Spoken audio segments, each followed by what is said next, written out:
सुप्रभात प्यारे बच्चों। आज मैं फिर आपके समक्ष पाठ 14 नटखट चूहे का अगला भाग लेकर आई हूँ।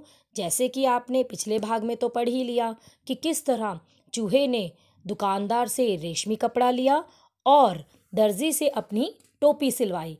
अब इसी तरह वह अगले दुकानदार से अपनी टोपी को सजाने की बात कर रहा है, जो कि है सितारे बेचने वाला।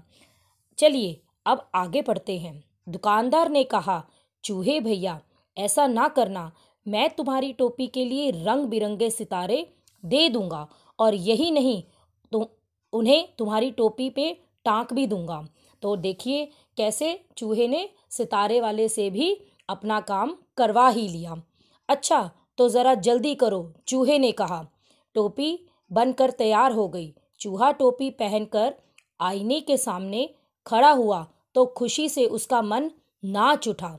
वह सोचने लगा, मैं भी किसी राजा से कम नहीं हूँ। मैं अपनी सुंदर टोपी किसे दिखाऊं? चलो अपनी चमकीली टोपी राजा को ही दिखाता हूँ। 1 घंटे के अंदर ही नटखट चूहा राजमहल में राजा के पास आ पहुंचा। वह राजा के सामने जा खड़ा हुआ। राजा अचानक चूहे को देखकर बहुत हैरान हुआ। उसने पूछा, अरे तुम यहाँ क्या कर रहे हो? चूहे ने कहा, महाराज पहले यह बताइए कि मैं इस टोपी में कैसा लग रहा हूँ? राजा ने जवाब दिया, वाह तुम तो एकदम राजकुमार लग रहे हो।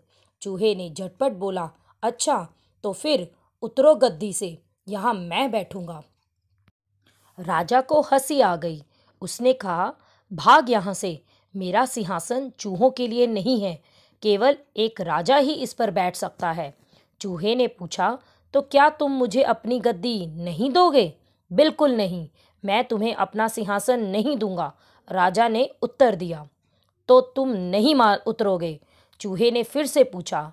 नहीं नहीं, राजा अपनी बात पर अड़ा रहा। राजा ने आदेश दिया, पकड़ लो इस चूहे को। सिपाही चूहे को पकड़ने दौड़े। चूहा सरपट उनके बीच से निकल गया और सिपाही एक के ऊपर एक गिर पड़े।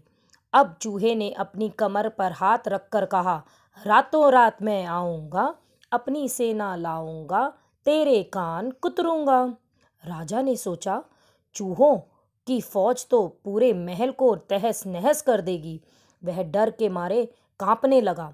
चूहे ने फिर से कहा, रातों रात मैं आऊँगा, अपनी सेना लाऊंगा, तेरे कान कुतरूंगा। राजा डर से कांपने लगा। कांपती आवाज में उसने कहा, चूहे भैया तुम बेकार में ही नाराज हो रहे हो। मैं अपनी गद्दी से भी अभी उतरता हूँ और तुम शौक से जितनी देर चाहो इस पर बैठ सकते हो।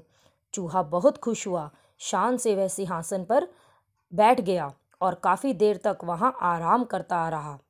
रात जब काफी बीत गई, वह गद्दी से कूदकर नीचे आया और खुशी खुशी अपने घर को चल दिया। उसने शान से अपनी चमकीली टोपी अपने सभी साथियों को दिखाई। सभी दोस्त उसकी कहानी सुनना चाहते थे। तो बच्चों, यह कहानी थी नटखट चूहा। धन्यवाद।